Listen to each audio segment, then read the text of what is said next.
Podcast, episode 378. I'm Brando. I'm here with Ryan, and we're going to continue talking Lord of the Rings about the Return of the Kings. Now hit our theme song!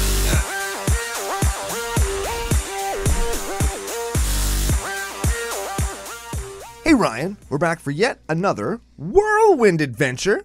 How you doing? Good. What is going down? A whole bunch is going down. We're actually back from Edmonton for real this time. We have some commander decks from the Lord of the Rings that we have both watched, played, we didn't actually get a chance to play with any of them, and some stories to tell from Edmonton and all that kind of good stuff. Before we get to any of that, we have to thank our official business daddies, FusionGamingOnline.com. They are your source for all your gaming needs. Oh, baby. Very much so. Had a great time chatting with the folks from Fusion at Command Fest Edmonton. Yeah, me too. Picked up all my pre-orders. Got the Lord of the Rings Commander Precons, which you're going to be talking about today. Mm-hmm. Guess what I did with those? Tell me. Or guess what I did for those? Also tell you? Put them in a bag? Nope. Paid less money for them. How'd you do that? Used CCO promo code CCO Summer, save 5% off, and when you're spending a chunk like on those precons, because they're a little bit of an elevated price, that's one of the I guess the byproducts of these universes beyond licensing things like we talked about with Warhammer. Yep. When you're spending a chunk, it feels good to save a chunk. And yeah, especially if you're going to be spending the chunk anyway. I was going to be spending a chunk anyways, so what I did is type in CCO Summer into the promo code checkout line thing when I was going to pay. Boom, knocked it right off. Very easy. Yep.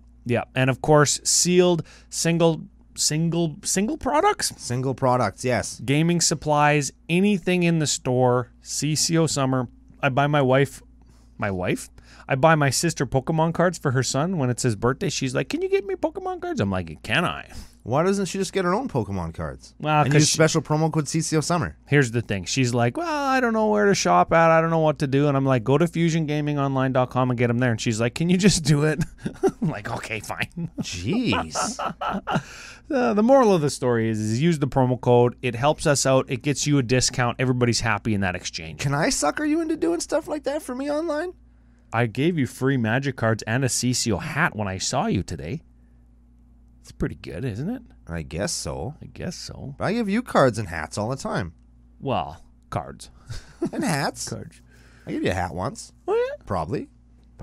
Yeah. Well, if you want to get a hat, you can go to CommanderCookout.com. It's part of the CCO Summer line. We do have a couple of the summer hats left in stock, along with the blue, the teal shirts, the yellow shirts, the white shirts. We have all three colors left in stock, and I guess tie-dye because we have white.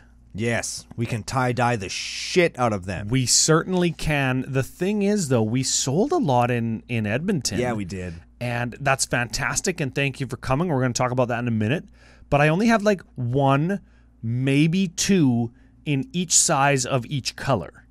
So this isn't like a fear tactics, like fear of missing out, sales tactics, nothing. That's just what I have. Yeah. So if you want one and you're like, "Oh yeah, I'll buy one whenever." Well, you might buy one and they might not be available, or they like that size or that color. Yeah. If you want what T Coates is calling Team Brando uniforms. That's right. The yellow T-shirts. They're the best. We do have a couple yellows. We've got a couple teals. We've got a couple whites, which could turn into tie-dye if you are so inclined. Yeah, and because the tie-dye is cool. They are. They actually turned out good. I like the tie-dye. How they turned out with lots of white. I know lots of people like lots of color on them, but I like lots of white. It to me, it lets you see kind of the pattern better. Weird. Yeah, I don't know. I'm kind of weird like that. I like swirly colors on mine, but you got it. You got yellow and red and orange, and we splashed some on the bottom, and I like it. Looks good. Looks and you got compliments good. at work. I got lots of compliments on Warhammer at work. There you go. And you say, "Well, go to CommanderCookout.com. You can buy them." That's exactly what I said. Okay, good. That's exactly what I said. Yeah. Good. I know what I'm doing. I'm a professional following Edmonton. Yeah, that's it. So, okay, do we want to talk about Edmonton? Do we want to talk about CCO Experience Las Vegas? Or do we want to talk about precons? What do you or podcast business? Where do you want to go? Oh my God! We got so many things to do. We got to pound through it. Well, let's go real fast. Let's do Edmonton first. Not because it's the least important, but because it's the most overwhelmingly positive experience you've had this summer. Yes, it was super fun. We met so many good people. We had so many. We didn't get to play that many games. No, I'm nodding or shaking my head on YouTube if you are watching, which you should be. because Joe works really hard. The sub button is in one of the little corners you can subscribe to. Yeah, it's a good time. But the point is, we had lots of fun. We met lots of really cool people, lots of members of the nation. We saw hats and shirts and decks and games. People brought us hot sauce and good wishes, and whether we got to play with you or not, we really appreciated you seeing you there. T-Coach showed up by surprise. Like when we were booked for a pre-release, and we stomped. We pretended we were noobs, no playmats or nothing. Hey, just using like the D20s that came in the precons for the pre-release kits. Riffle shuffling all of our cards together. Yeah. And we were like, okay, so how much life do we start at? Blah, blah, blah. And we were trying to make people convince people that we are noobs, right? Yeah. And then halfway through each game, they would look at each other because we would do some play. We'd be like, okay, before damage or in response, like something little bit more complex. At the end of your turn, I'm going to do this. Yeah. And right. And then they kind of look at each other. And then at the end of the game, whether we won or lost, we're like, we're Ryan and Brando from Commander Cookout. Face to face is like, told us we have to come and play with you and try and stomp you and then give you free stuff. Yeah. And then we did. Yeah, the boys, they got the skills to pay the bills. That's I guess, right. Oh, we're at 22. We're safe. No. Turns out Gandalf, friend of the Shire. Yep. When you have somebody who's unblockable and your ring bearer. Yeah. Because he's got menace, and they only have one creature. That's right. Yep. Because they only had one creature. And then you draw cards off of Gandalf, and if you control a wizard, the Flame of Anor, you can choose both modes, and Gandalf's a wizard. Yep. It's like 2 turns in a row. Kill your guy, draw 2, ring tempts you or whatever, we'll draw again. Next turn, kill your guy, draw 2, ring tempts you, so we'll draw again. Yeah. And then we've got the two cards that say, like, whenever you cast an instant or sorcery, each opponent takes 1 or 2. Oh, yeah. So every time Brando was casting something, okay, we're going to cast this, kill your guy, we'll draw 3, and then you guys take 6. And then we're going to kill your other guy, and then draw 3, then you guys take 6, and then we're going to hit you because you had a Glamdring, and you had, like, 6 instants and sorceries in your graveyard. And I was like, playing white-black, you're playing red-blue. I'm like, I guess I'll just kill your 2 other guys so you can't block now, right? They say 1 blocker. Oh, yeah, you must have stomped somebody who got mana screwed or whatever. No, my deck was all removal. I had 13 removals out of my 23 cards. Yes. And yours was all burn and attacking creatures. Yep. So we did good. We did all right. We did very okay, and we had lots of fun in spite of the fact that it was playing sealed. Yeah. The format very grindy. Lots of like 1/4s, 2/4s, and flyers. Even if they cost 5 or 6 and only have a few power, they're actually good. Yeah, because they dodge like the -2 removal type stuff. Yep. Yeah. But it was pretty good. Listen to us. That sounded like Magic players, man. We had a good time. We're proving that we can actually play the dang game. And if you were in that event, we were happy to see you and stomp your necks. We're happy to see you, and we're sorry. Yes. Yes, that is that. But we had an overall overwhelmingly great time hanging out with everybody from Kelly to everybody in the nation. And Kelly from Face to Face, Rich from Fusion, Aaron, Amy, T-Coats, Isaiah, Alex, and Aiden came from the nation. Smitty was there with his son, who totally just rolled all the vendors. He goes like, hey, I got these tickets. He gets packs. Comes back, shows some members of the nation. Hey, I got these packs. Here's some more. Goes to the booth. I traded those packs for more packs. Goes to another vendor. I traded those packs for a bundle. Yeah. Right? Comes back. I got a second bundle. Grinding all day. Smitty sent me a picture later. He's in the car sleeping. Right? Yeah, I was like, I feel you. Yeah, we hung out with Z-Bex and A-Bubs. Yep. That's Air Bubbles. We went and I played some games with Into the 99. They're really good guys. Yep.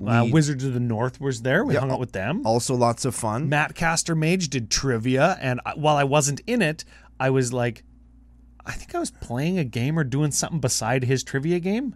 This opening cards or something. Oh, maybe. And I was like, what's the question? He's like, oh, yeah, what is Sauron, this? And I was like, oh, I know that one. Yeah, I think the winner of the trivia contest actually ended up playing a couple of games on the sidewalk with our boys, and he showed me the thing. He got 2 of them wrong. I tried to remember what the questions were. Oh, no, he got 17 out of 20. Okay, there. 17 out of 20 was the winner.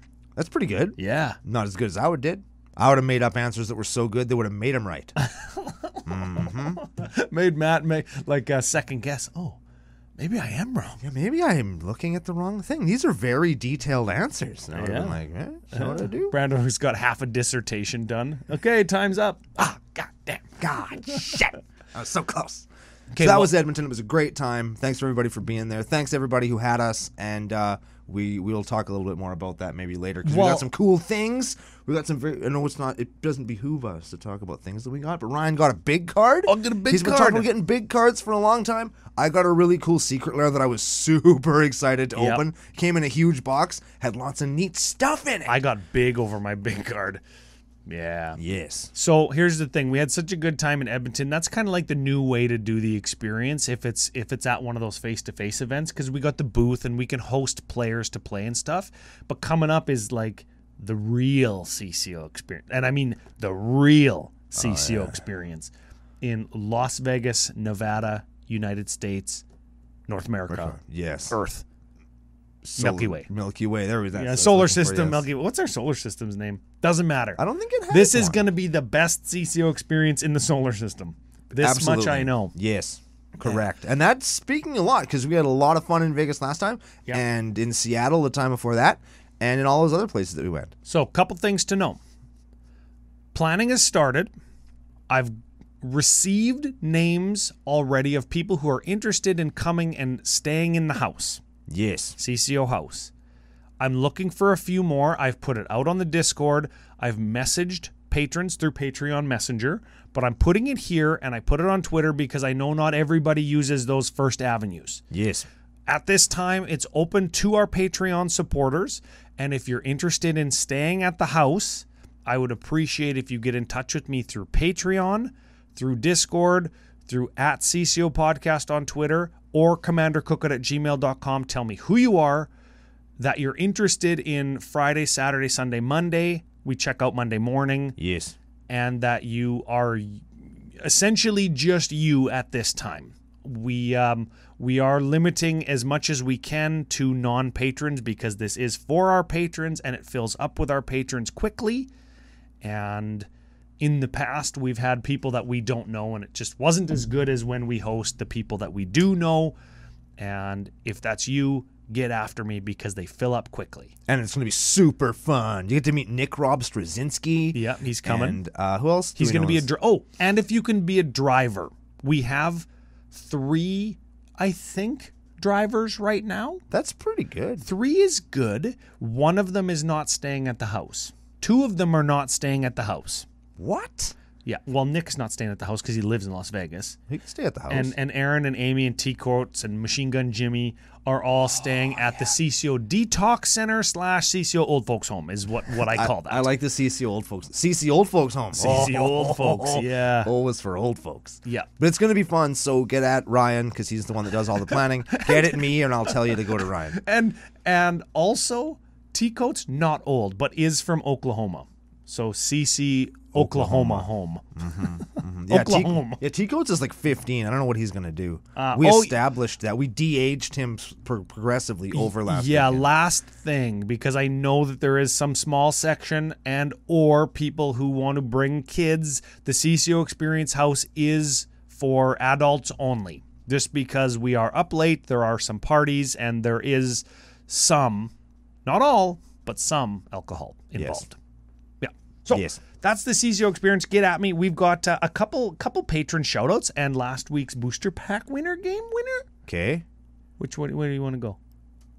Booster pack game winner. That's what I was searching for that answer in my head, but it wasn't coming. You know this guy. Ooh. And I think he's like the only one to guess. He didn't even get it right because I don't think anybody got it right when I was talking about Witch King and you were talking about Gollum. Yeah. And everybody thought that I was doing one Gollum and you were doing the other. Yeah. And Mac got closest to Gollum and Witch King. Mac, our friend Mac. Mac plays Red on YouTube. You mean the Baelor? Baelor? What is the thing called? The demon. The Balrog? Balrog, yes. Baelor is the D&D term for a Balrog. But you're talking about the Balrog, and I was talking about Schmeagol. Oh, so he didn't even get it right. No. Oh, man. Well, he was the only one that didn't guess Gollum and Gollum. Or Gollum and Schmeagol. Wow. Yeah, he guessed Witch King, and I thought, okay, well, we did a Witch King deck, and we did 2 episodes in a row, so it had to have been that one. So Nope. Mac didn't even get it right. Even Brando got it right. Only Brando got it How right. does Do it? I win? How does it frickin' feel, everybody, when Brando got it right and you didn't? I remembered the answers. Yeah, you were here though. I was present physically when we made the decisions on what cards to pick. But Mac, congratulations. You know how to win. You get at us at commandercookout@gmail.com. Let us know your really real name, your shipping address. Ryan has all that stuff we got already. I'll one up. I'll one up you. I'm gonna one up you. But you can't. This is important information for future winners. Yeah, no, but they'll get it when they win because they will win.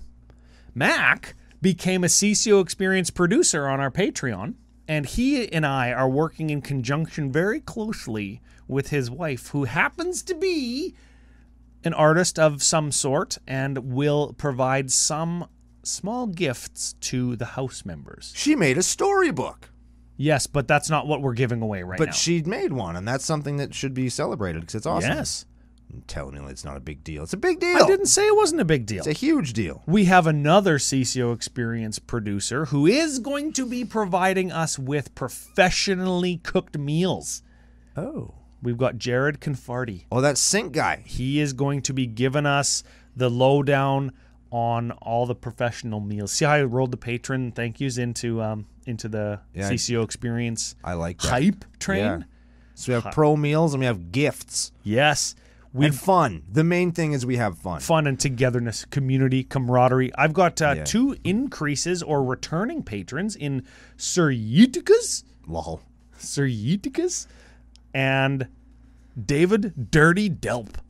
Oh, yeah. Returning. Welcome. Dirty dope. Welcome back. And final new patron needs a nickname. Okay. Oh. Chad Toth. That sounds... Sad toss, baby. Sad toss. Sad toss. That's what you do after you open a booster box and you just get totally rolled. And the only way you can make yourself feel better is the sad toss. Into the garbage. I thought a sad toss is what you do is when you crap somebody else's pants and got to throw them out of the balcony window.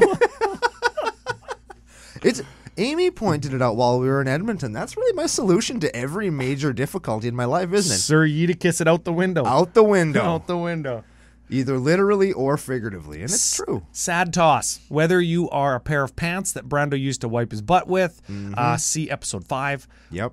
Whoa, that's a deep cut. Whoa, that's a deep cut. Or whether you got pounded on your collector box after you paid $600 for it. Welcome to the nation.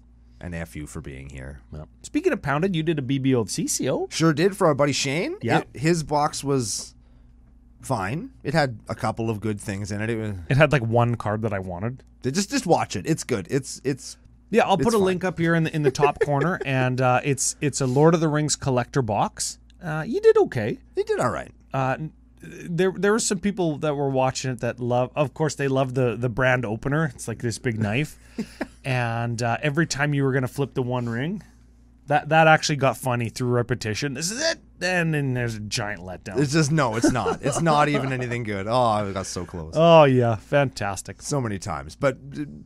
There we go. We should get into some precons. We're getting long here. Long in the tooth. So like before we switch to cards, I've got commanders up for the precons, first printings of them. I've got 36 new ones. I've got the entire new things of things, and there's 80 of those. 80 so we're gonna new cards, hey? There's a few of the new cards I think are worth really looking at. I think the commanders are kind of where the bread and butter, if you will, lives. Yep. So we'll go over some of the new legendaries. We'll talk about how the decks play, as we did see them in Edmonton in action. We did, yes. And we've been through the deck lists both physically and digitally, so we'll have some stuff to talk about there. I am building one. I'm going to build the Saruman Grixis bad guys one. Ooh, yeah, we were talking about that a couple weeks ago. Yeah. So, I don't know. I guess we'll get into some cards. We'll talk about the decks a little bit. We'll talk about the hits, the misses. I have one very particular miss that I would like to highlight. We'll do it when we get there. Is it the same one I wanted to talk about? No. Oh. No, and I've got one that I think at least the people I talked to were critical about, but I think that I think that it makes sense flavorfully or thematically. I can't wait to jump on the critical bus. Hell yeah. You've never done that before. Never, ever First in my time? life. Yeah. First time time, for eh? everything. Okay. So we're going to hop over to some cards, and it's going to be great. Awesome. Okay, so I've got the 4 decks up. We got 4 decks. They've all, in the last 2 weeks since we've looked, tanked in price. All good. And not to buy, but to resell. Correct. Maybe Editor Joe can have a picture or a commander from those decks up on the screen. We've got the Hosts of Mordor. That's my favorite one. That's the one that I'm going to build, and it's just the first on my list here. The commander out of the box is Sauron, Lord of the Rings. 9/9 for Grixis and 5. Avatar Horror. When you cast this spell, amass Orcs 5. Sick. So you get a 9/9 and a 5/5. That's pretty good. For, what did I say, 8 mana. Yep. Mill 5 cards. Okay, I don't mind that because I'm going to be doing butt stuff. Then return a creature from your graveyard to the battlefield. Okay, so I'm going to get... How am I doing? I got 14 power so far. Yeah. For 8 mana. And then you get you could get a 1/1. crappy little value guy. Or you could get a Grave Titan. That would be good. Grave Titan would give me 10 more. Would be 10 more power. 24 power for 8. But hold on, we're not even done reading the frickin' card yet. That's right. When a commander an opponent controls dies, the ring tempts you.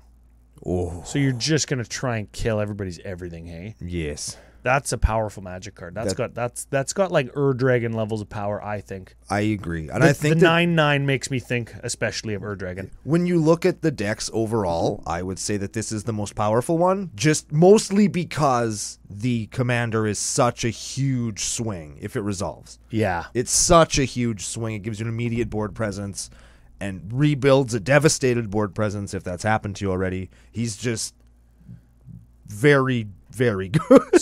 So friends of the show, Alex and Aiden, said that this deck routinely made about 20 power when you cast your Sauron. Yep. And remember, you're playing Precon, so you're going to get to 7, 8, 9 mana routinely. Yep.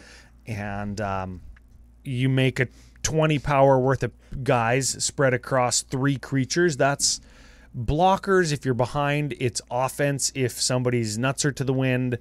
And the exactly orcs, and the amass orcs is a common theme throughout the deck, which makes them feel both powerful yet disposable, which is a dangerous combination. Yes. Yeah, dangerous combination. There's the other commander is Sauron of the White Hand, or Saruman the White Hand, I should say. This card, also very good. very powerful. You could interchange them. And again, we're drawing off our friends Alex and Aiden, who played these decks quite a good number of times, I think, over the weekend. Yes.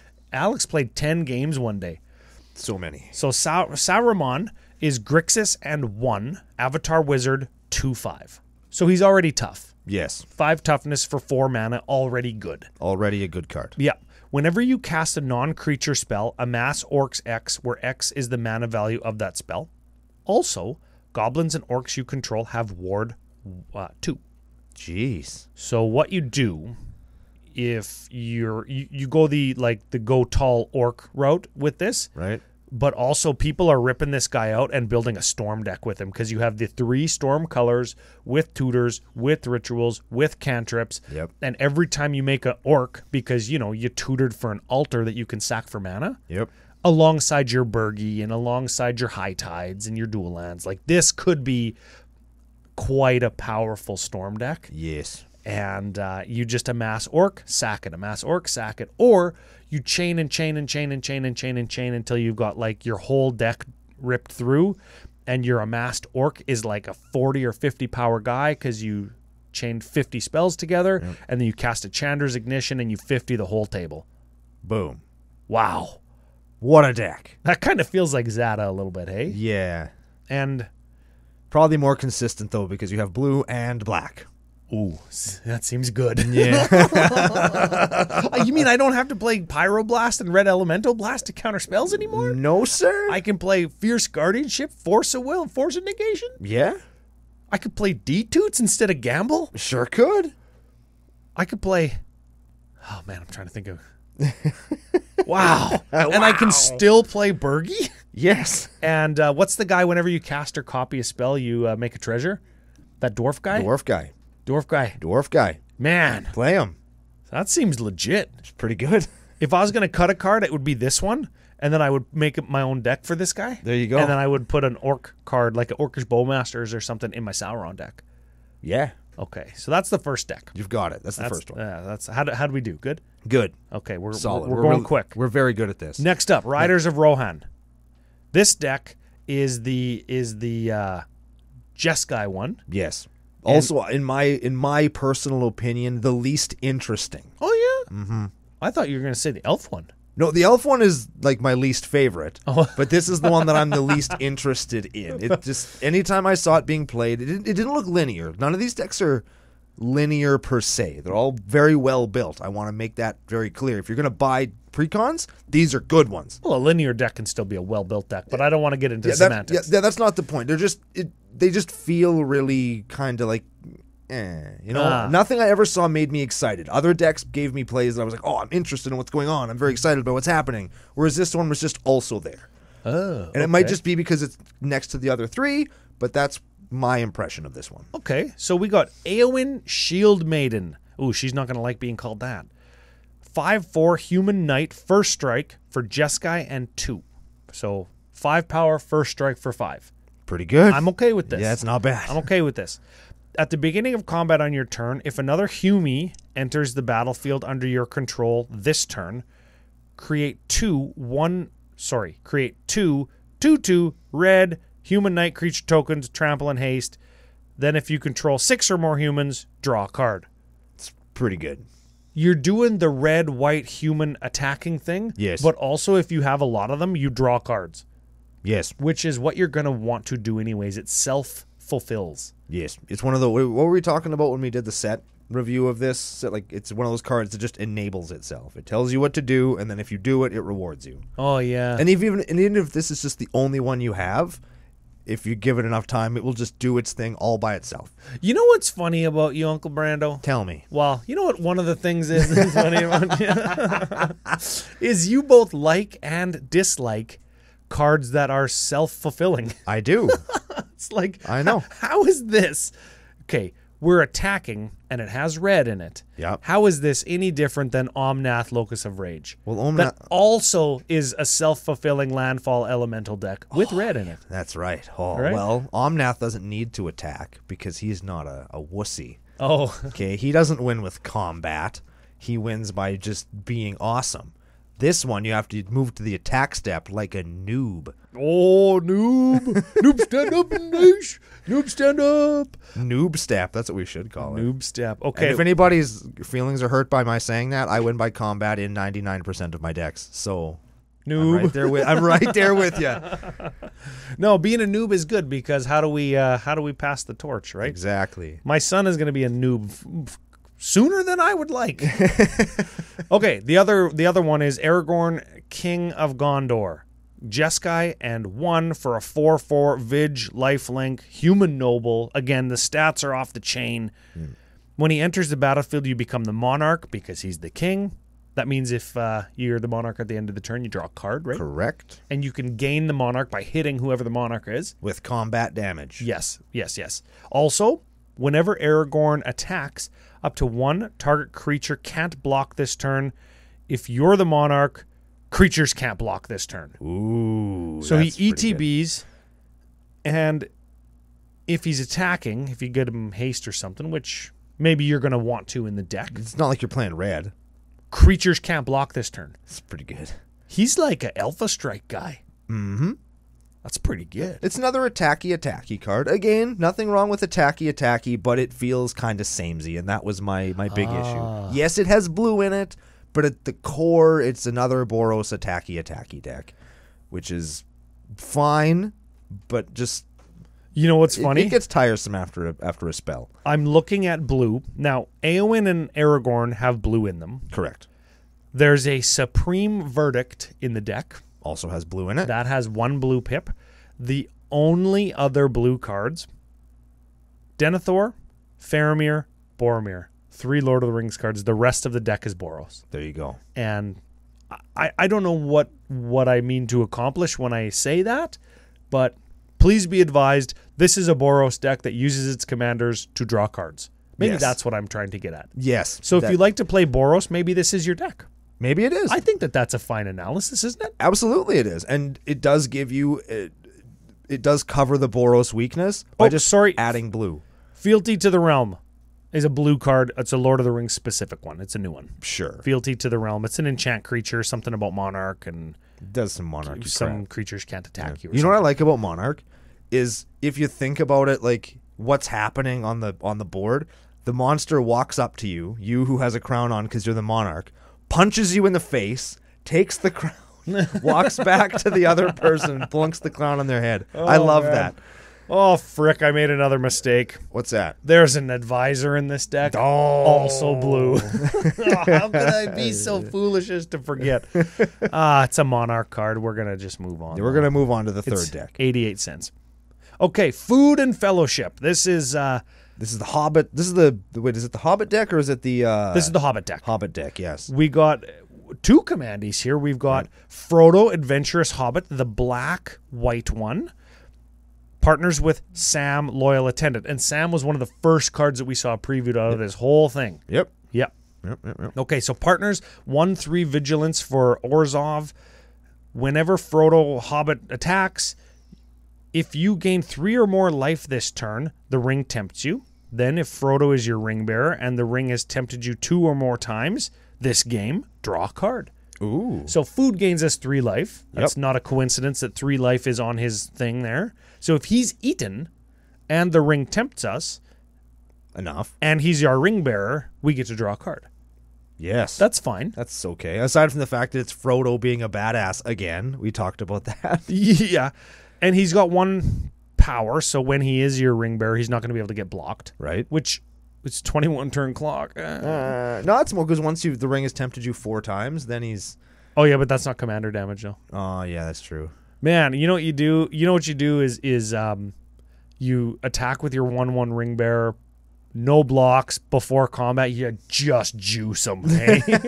Just steroids right into his neck with pump spells. Just put him right on the juice. Yeah, make him Mark McGuire in the frickin' late 90s. Just juiced, couldn't even fit baseball pants. Okay, Sam, Loyal Attendant. It's the other one. A 2/4 peasant, hobbit peasant for Selesnyan 1. Partners with Frodo. At the beginning of combat on your turn, you create a food. Ooh. Okay, so that goes good with Frodo. And activated abilities of foods you control cost 1 less to activate. Ooh, because he's a food guy. He's a foodie. Yeah. Yeah, he's got his stuff up on all Instagram and stuff, and people make fun of him in restaurants because he takes pictures of stuff before he eats them. Yep. Hits people with frying pans. They argue. 100%. Yep. So that's good. And... I don't know what else we got. I think that they should have had their things switched because Sam is the one that wins fights in Lord of the Rings. Just saying, he beat a guy with a pan once, and he did beat Shelob. That's right, Shelob, the giant spider. Yeah, that was like the 3rd person to kill Frodo. I'm looking at. We've also got Pippin and Mary, Wardens of Isengard. Those are the other 2 partners, and. Pippin is green-black. Had a great discussion with Isaiah in Edmonton about why that is, and I think I came down to after Isengard was flooded, it kind of turned into a little bit of swamp-ass there for a while, and they also needed him to be black so they could make a 3-color partner pair that could be your alternate commander. Yes, to fit all 4 hobbits into the deck. That second thing that you said is correct, yes. Yeah, and they, of course, have to do with food, sacrificing foods to make guys buff. And Mary is... he makes foods, does he not? That's Pippin. Oh. Whenever 1 or more artifacts enter the battlefield under your control, create a 1/1 white soldier creature token with lifelink. Only triggers once each turn. So Mary makes soldiers... When Pippin makes food. Yes, that's exactly it. And that kind of fits in with the story. Yeah. That's a story beat there. They give the Rohan riders after Helm's Deep, they give them food and stuff. So... this one, I'll let the cat out of the bag. The bonus episode tomorrow is gonna be a Hobbit deck. Yeah, what is essentially, I would say, based on the cards in it, an upgrade of this precons. We're not going to go into this one super in depth because we're going to talk about it tomorrow. Yeah, and it's going to be fantastic because the custom categories are mother ass on point. Yes, and the deck is also good. Yes, yeah. Okay, last one, Elven Council. Oh my god. Okay. Oh my god. Okay. This is a toughie. Galadriel, the Elven Queen. Okay, think I can do it in one breath? I hope so, because that's all you get. Okay, I'll do the stats first. Okay. Blue, green, 2, elf noble, 4, 5. Sure. That's okay. That's fine. That's okay. Again, if we got power toughness greater than CMC, we Gucci. We're good. Okay. Will of the Council. At the beginning of your combat on your turn, if another elf entered the battlefield under your control this turn, starting with you, each player votes for Dominion or Guidance. If Dominion gets more votes, the ring tempts you, then you put a +1 counter on your ring bearer. If Guidance gets more votes, or the vote is tied, draw a card. That's a whole lot of, I get a +1 on my guy. Or draw a card. But that's a whole lot of I get a +1 on my guy. Yeah. That's it. Yeah. And then the ring tempts you. Your ring bearer is easier to block Yes. at that point, and you've had a whole table conversation for a +1 counter, and then your ring bearer probably eating shit. What the main, and it's ironic, but the main criticism of this deck that we got was not that it's not powerful or mismatched against the other ones, Nope. or that it's not as beautiful or it's not as much value, is that every card had so many words on it that it took so long. Like, what does that do? What do I have to vote for? Huh? Hey, we're voting on everything. You got to turn. stop, and everybody needs to vote. And then you got to have the strategy conversation of how can we hose you? Yeah. Right? And it just becomes this slog. I know one of the games ended when it's just, this game has gone on for 2.5 hours. We're all bored. We're just going to give it to you. Yeah. Right? And like that's, I don't like what they did with this. I think that Will of the Council, while fine in theory and in a couple of cards here and there, Make it easy. make it easy and don't put it on every frickin' card. There's Yeah. a reason why we pay people way too much money to go to a great big building somewhere else and vote on shit for us. It's because it's boring and it takes too long. Yeah. That's why we do it. Make the vote, and again, we're not, it would have been better if we did this. Like, we're smarter. Yeah. But make the vote easy, like draw a card or the ring tempts me. That's what you vote for. Yeah. Which is essentially what you do, but you add a +1/+1 counter in there, and you have to, the way that the language of Magic works is you have to write it in a certain way for the rules to be able to interpret it, right? Yes. Right? Make it a triggered ability or this or that or this or that, right? The ironic thing about this deck is you've got cards like Arbor Elf and Elvish Mystic where are 1-drops that tap for green, and they're 1/1s. Yeah. And it's like, oh. And then they pounded 19 lines of flavor text onto all of them. Yes. Because Tolkien. Correct. Yes. I want to talk about a card in this deck though. Is it Genesis Wave? It's that's not really cool. It's not Mirkwood Trapper, it's not Elrond or Radagast or Círdan or the Gandalf. I don't care about any of those cards. Those are the other legendary creatures that you could use as your commander. Mm-hmm. I want to talk about Haldir, Lorien Lieutenant. He's the guy that shows up in the movies At Helm's Deep. at Helm's Deep, and he's like, I'm going to do the thing, and he's blonde and has a big nose. Yes. Okay. Yes. He also is in the books, but he's in Lothlorien. Yeah, he's not at Helm's Deep. No. It's somebody else that shows up at Helm's Deep. And subtle nod of the head there that they did some alliterative naming there. Haldir, Lorien Lieutenant. Very Tolkien, right? Yep. And we like alliteration very on CCO is on what the that is. CCO, yeah. So he's an elf soldier. Green X 0/0. When he enters the battlefield, he gets X +1/+1 counters. Sure. So he's So he's a Hydra. Yes. Also, Vigilance. Also, green 5. Until end of turn, other elves you control gain Vigilance and +1/+1 for each +1 counter on Haldir. Jeez. Jesus Christ. I'm going to go ahead and make 20 mana. Why not? And then I'm going to... Wait, in green? In green, elves? In green elves. Are you yeah. insane? So then, I'm going to spend just enough of that 20 mana to give green 5 left over after Haldir enters the battlefield. So what is he? 13, 14? Mm-hmm. Then I'm going to go 5. Die. Then I'm going to go all my guys get +14/+14. This is I'm going to call it $1 Crater Hoof Behemoth. And everybody knows that we like to Crater Hoof Behemoth roundabouts in the nation, right? Graz, baby. Graz, yeah, and Haldir now, and Pathbreaker Ibex, though that one's kind of expensive. Yeah, that one's getting there. Right. Was it Razor? Not Razor of the Realms. Realm Razor. Is that Door or whatever? End Raid's Forerunners. Yeah, something like that. Yeah. So those are the 4 decks. Do you have any cards that you want to talk about in the 99s? Yes, there is. And we are going to start with a bang. And it's the biggest of all bangs. It's the most expensive card, I think, in the 4 precons, right? Correct. And everybody knew we were going to talk about this card. Everybody's talking about it. We're gonna just jump on the bandwagon. It's Cavern Horde Dragon, baby. More specifically, not Smog. Why isn't it Smaug? You set me right up for it. Why isn't this Smaug? Why is Smaug a token off of a crappy, what is that thing? Saga, and not that guy right there. Especially since it clearly is Smaug. What he does is Smaug. What he looks like is Smaug. Why? I don't know. My first inclination is to say that Smaug is a character from the Hobbits, or from the Hobbit, and isn't licensed. But they used him.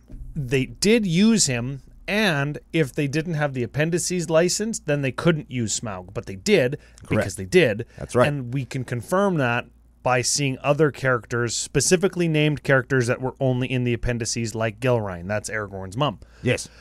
So I don't know why that's not Smaug. Maybe because they already have a legendary token of him, which falls apart because we've got 6 different versions of frickin' Aragorn and Frodo and etc.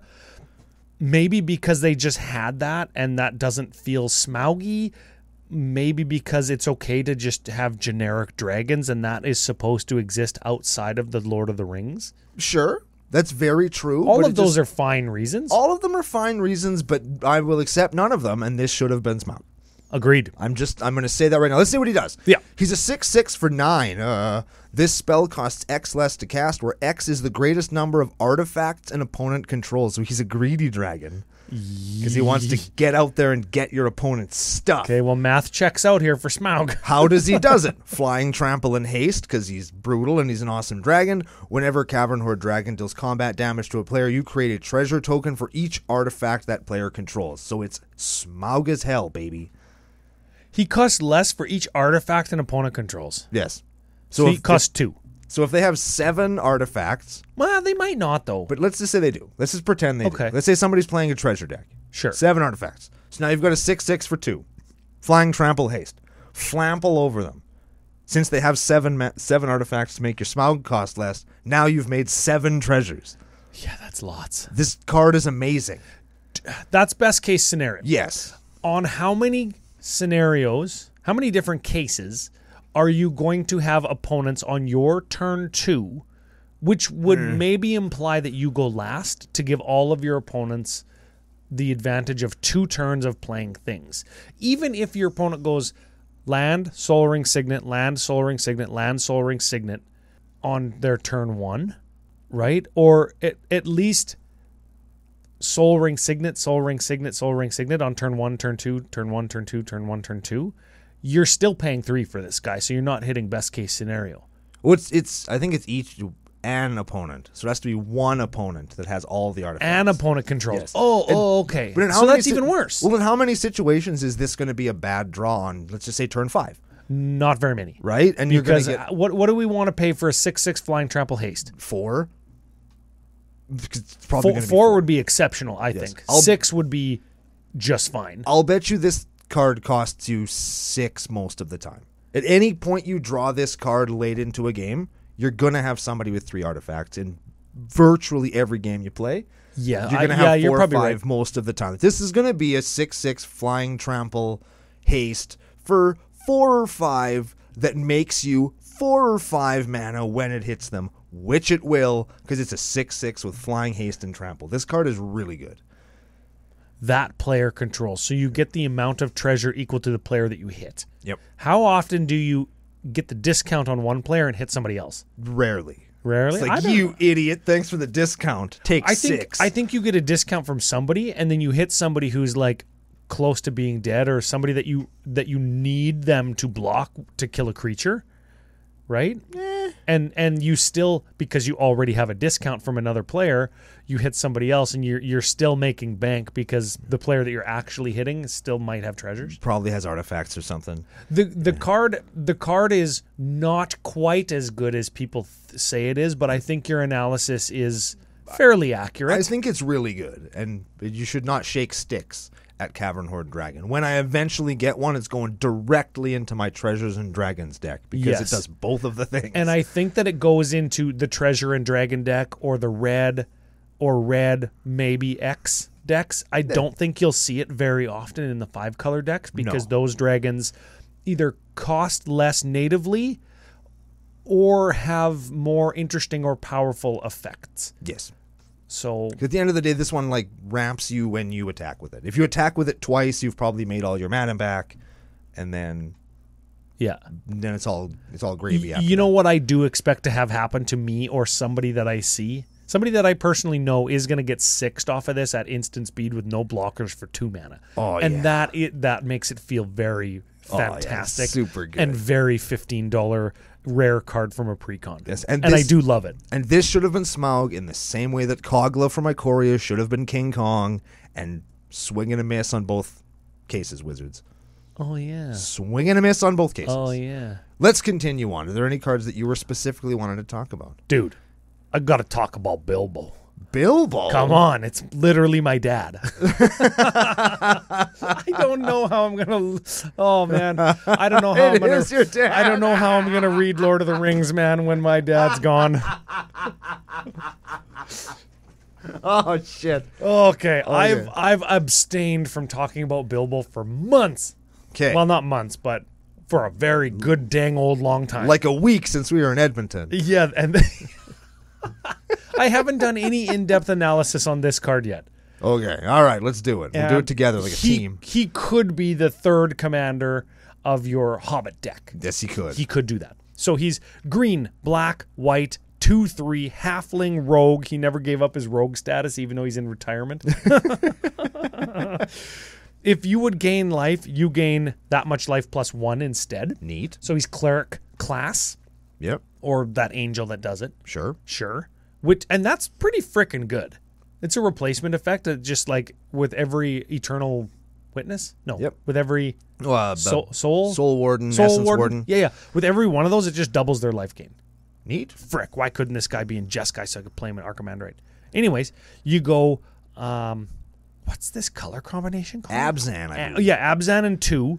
Tap, exile Bilbo, birthday celebrant, search your library for a number of creature cards, put them onto the battlefield, then shuffle. Activate only if you have 111 life. Man. That's how old Bilbo is at his birthday, which is what is portrayed in the card. Important to know. I love the cake in the background with the flags and the fireworks. I love the art. It's just a cool piece. And I love life gain decks because traditionally they're so bad in Magic. But now you can weaponize life gain in Commander, so it's like cool. Yeah. And you're playing Abzan, so you could just literally just go and get whatever Protean Hulk combo you want. Yes. Well, you don't even need Protean Hulk. Hey, you don't even need him. This is Protean Hulk in your command zone. As long as you got 111 fucking life. As long as you got a life. And for the record, everyone's 111 life isn't that hard. It actually is tough to get to 111. I play a dedicated life gain deck that gains a ton of life. You've seen my Archimandrite deck. Yep. And rare is it that I get over 100. And sure, I've been up to 215 before, but once. Yeah. I think I've only ever been up above 100, maybe 3 times, maybe twice. It doesn't happen often. Because you leave your dink flapping, your nuts to the wind, if you will, and because you don't care because you're at 90. Yeah, you use your life total as a blocker. Yes, and somebody's like, oh, you're at 90, I'll hit you for 10, and you're like, okay. Yeah, whatever. And it's like, okay, how am I going to gain... I could gain 20 life next turn, but how am I going to gain 31 or whatever, right? Yeah. Right? So, anyways. I think worth talking. I think some people were on this guy. We'll talk about him real quick. Círdan the shipwright. Círdan. The shipwright. He's not even on a boat. Anyway, there's a boat behind him. Is that a boat? Yeah, it's a boat. I thought it was a rock. Anyway, 3/4 for 5. Green and blue are included there. He's got Vigilance and Secret Council. God damn it. Whenever Círdan the Shipwright enters the battlefield or attacks, each player secretly votes for a player. Then, those votes are revealed. Each player draws a card for each vote they received. Each player who received no votes may put a permanent from their hand into play. You gotta secretly vote. Now we're secretly voting. Now everybody has to find a way to indicate each player. Then you gotta put it secretly so nobody can see. Then one at a time. It's too much. It's too much. I like what he does. But all of those other steps we just talked about just flattened this guy's ability to be awesome. Yeah, because he is cool. You know how I'm gonna secretly vote? I'm gonna point my finger underneath my t-shirt, and then I'm gonna lift my shirt up and just show who I'm pointing at. Oh, I like that. That's a good way of doing it, man. You know how you really do it though is you take a D6, and you say 1, 2, 3, 4, 5, 6. Yeah. And then you just hide the dice on the number of the player that you picked. Yeah. Like, it is quick, but come on, frick. But I mean, you don't vote for an opponent. Oh, what? Yeah, you vote you can vote for yourself. Oh, get a D8 then. Yeah, right? Like, so it's now you need polyhedral dice. Most people have them, yes, but not everybody has a D4 or a D8 with them. And I think that's any card that requires you to have things that you don't normally have is, I don't say problematic is the wrong word, but like, stop it. Yeah. Stop it. There's some cards that I very much want to talk about, but I'm saving them for tomorrow's deck tech. Okay.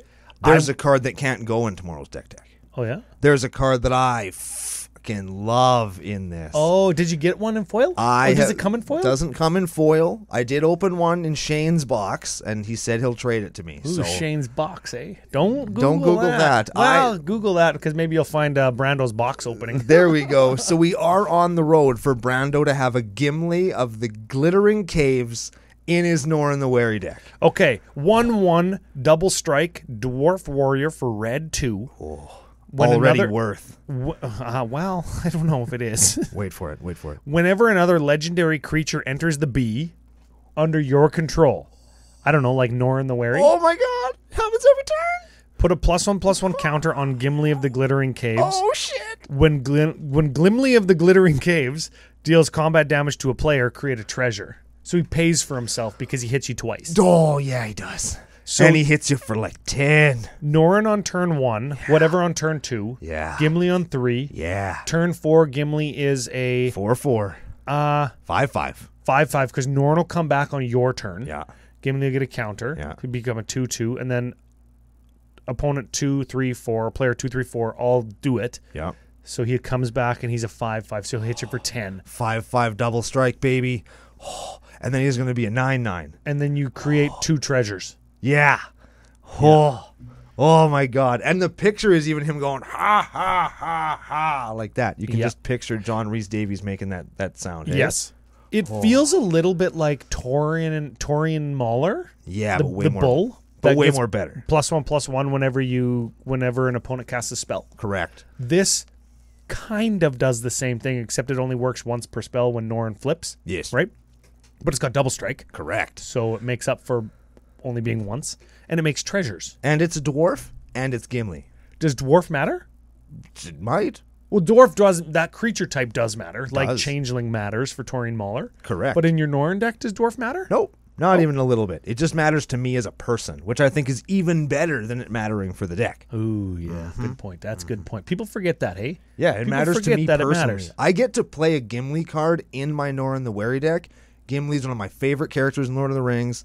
Dwarves are one of my favorite things in fantasy, and I get to have one that makes sense. I'm not just playing one for the sake of playing it. Yeah. Like I'm just trying to force a Lord of the Ring card in each one of my decks. Yes. I am finding my way. That's okay. Dude, I took my cards from Edmonton and put them into my decks. I have 24 of them. 21 of them got cards. Wow. You're not going to have a hard time once you actually sit down and start putting stuff in decks. Here's one that's going in. I got my next one. Tell me. Field tested frying pan. Oh my God. This is the face pounder. Can I read this one? Let me try to redeem myself by reading a card. Field tested frying pan is an equipment for white 2. When it enters the B, create a food, Then create a 1/1 white halfling creature token and attach the frying pan to it. So the frying pan makes Sam all by itself. Yes. Equipped creature has, whenever you gain life, this creature gets +X until end of turn, where X is the amount of life that you gained. Equip 2. Hell yeah, brother. That is going into our command, right? Because I'm going to gain life, and my equipped creature is going to come at 10/10 with lifelink, and I'm going to gain 10 more. And then you're going to fling them. I could fling them. I don't play fling in that deck, Could though. fling them. Man, I actually got a field I test could play of this. fling I could play this in Brion's Stout Arm too, because that Brion's got lifelink. Yeah? And he got fling. Yes, you I could. can fling my little hobbit when he's holding the frying pan. He just cruises through the air and conks guys on the head as he flies. Sure. It's pretty good, isn't it? I dig that. What card am I going to put in that deck? I haven't given that any thought yet. Maybe field tested frying pan. There you go. See, we're figuring it out live on the You air. got another one there? Lord of the Nazghoul. We all this- knew I was going to talk about This this one. card, man, shows up to ball. 4/3 flying. Oh. Blue-black 3. Wraiths you control have protection from ring bearers. Sure. Whenever you cast an instant or sorcery spell, create a 3/3 black wraith creature token with menace. Then, if you control 9 or more wraiths you control have power and toughness 9/9 until end of turn. So you make a wraith, and they all get 9/9. They are become 9/9s, which is unreal. So good. Oh, good use of the present perfect tense there too. Why? Thank you. I am come, Yes. and I am 9/9. Yes. Yeah, you know the Saruman deck that I was describing, where you storm and make guys. Yeah. This Yes. acts as doubling season in that deck. Yes. It's very good. it's doubling season with flying that hits your opponent. And they knew that, and that's why they turned the wraiths into 9/9s instead of giving them +9/9 or whatever it would be. Yeah. Because otherwise you just end up with a bunch of 27 smashing lips all day. Smashing lips? Smashing lips. Not even slapping them? No. Slapped them so hard that they disintegrated. Smash them so hard they go in your mouth and come out the back of your head. Oh, I thought you were going to say the back of somewhere else. No. Which is, you don't want lips there. Well, they've already gone there. We haven't smashed hard enough to do that yet. Holy. Smash. Jeez. Oh, man. Oh. Where's... Okay. I got to quickly do a thing here. I got to get rid of is first print. And I got to find a card. Oh. And it's going to be Uncle Brando's favorite picture from the set. Oh, okay. Oh, man, okay. Give us, while I'm doing this, two things. Talk about the gaffer, or talk about the box topper showcase treatments. How do you feel? What do you like? What have you seen? Box topper showcase treatments, I really, really, really like them, even more than I thought I would. I actually got a couple of them in Edmonton to replace foils of the same card in my decks. I really enjoy those. I think that the reprint quality was very, very high. Yeah. There are a couple of duds, sure, but even the duds aren't the dudsiest. You know what I mean? Like, sure, you can open a Bajuka Bog, but Bajuka Bogs are pretty good. I think people like Bajuka Bog. Sure, they pick... Bajuka Bog is good. But it's a common compared to a mythic rare or a Cabal Coffers or whatever, right? Like, it's lower on the totem pole, but I don't think anybody's ever going to be sad to open something like that, because it's either good trade fodder or it's a card that you're going to want to own and play. So I think that overall, the box topperness of the set is great. I think that the rate that they're showing up in packs in non-foil is fantastic, because people are going to be able to get their hands on these cards if they just want to have them and play them. And the very rare surge foils on them that come in the collector packs are 10 out of 10, because they're valuable collector's items if you're into that sort of thing, and they're a really cool conversation piece if you open one that you want and you get to play it. I give Wizards full marks for their box topper treatment in the Lord of the Rings set. I give them full marks for the art and the reskinning of Commander decks, like they did with the Warhammer 40K. I want to see this continuously happening whenever we do a a Universes Beyond. I agree 100%. I was looking through the Scryfall lists of all the different cards and all the cards. Every card, and I mean, there's only 80 new ones and only 40 commanders, and I'm intimately familiar and love the Lord of the Rings stuff. But then you see like a Knight's Whisper or a Gutter Snipe or a Treasure Nabber, and like these Treasure Nabber is great. Just you frickin' wait. It's like they made me like these things even more because they put the skin that I want it to have on it, right? And it fits, right? I like that. Right? Like imagine, and I mean, I know that they did it with Transformers a little bit, but remember the secret layers that have like the actual really nice Transformer art on it that make the panorama? Yeah. The cards fit. Thematically, it makes sense. It looks good. And I know some people don't like jamming Gimli up against Optimus Prime with their Doctor Who and their freaking Walking Dead. Like, I get it. But the reality is lots of people do like that. Yeah. And even I'm one of them. Even if it's not all at the same time, like Gimli versus Optimus Prime with Doctor Who giving a reach around or something, like even if it's not that you like, because I don't like that, but I do love the Lord of the Rings. Yeah. And I do love that so many people are engaging with the set and engaging with me on that. And so many people told me how much they loved like the Warhammer stuff and how meaningful that story is to them, and they get that, right? So that's what I'm really feeling that with these precons. And I want to show Uncle Brando's favorite art, Goblin Crater Maker. Have you seen him? Yes. He's got the bomb.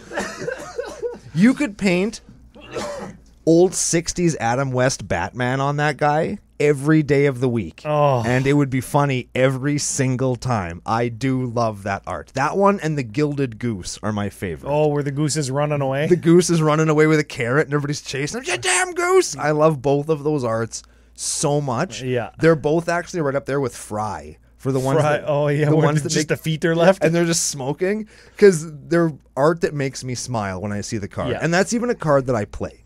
Oh, yeah. And Right? I knew it would be perfect to talk about on the show right after I said my piece about what the deck looks like and kind of the warm and fuzzies that it gives the community that appreciates it. Like T-Coats couldn't give a shit about this set. Oh, right? not at all. Is there cards that are good in his decks? Absolutely there Probably there is, because there's lots of good cards. So if you're not into Lord of the Rings, buy singles, FusionGamingOnline.com, CCO Summer promo code. You're going to save money on that Dockside Dragon or whatever the hell it's called. Yeah. Right? Smaug, not Smog side extortionist. There we go. Right? If you just like goblins, here's a funny one. Goblin Crater Maker or Treasure Nabber, right? That happens to be excellent. If you're full-blooded, full-bore Lord of the Rings, like you could have been for Warhammer or like you will be for Doctor Who, this is for you.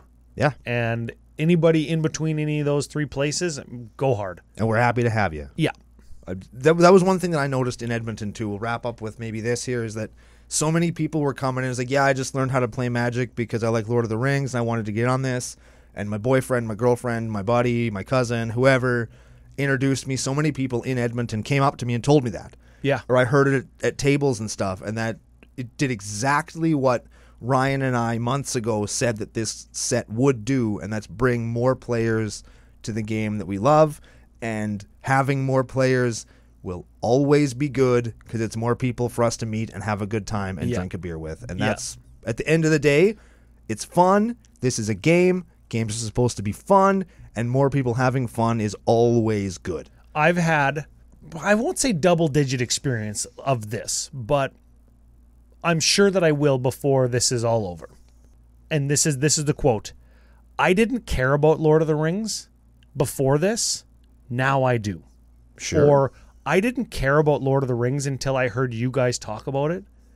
Or I didn't care about Lord of the Rings until you told me about it through Magic. Now I do. Yeah. Now I'm going to go and rewatch the movies. I'll try reading the books. It's people good luck. Yeah, I mean, don't do that. Watch the movies. But the point is,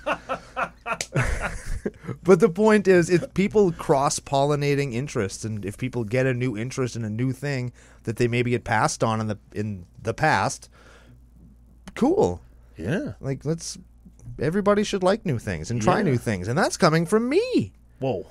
Yeah. Cross-pollinating, eh? I know. Don't Google that. No, you should Google that. It's good for the environment. Just don't do it outside in public. Correct. Yes.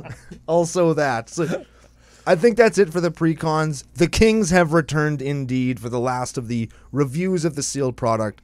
And we're going to be back tomorrow with a special bonus episode and a really great deck on another episode of Commander Cookout Podcast. Hit our theme song!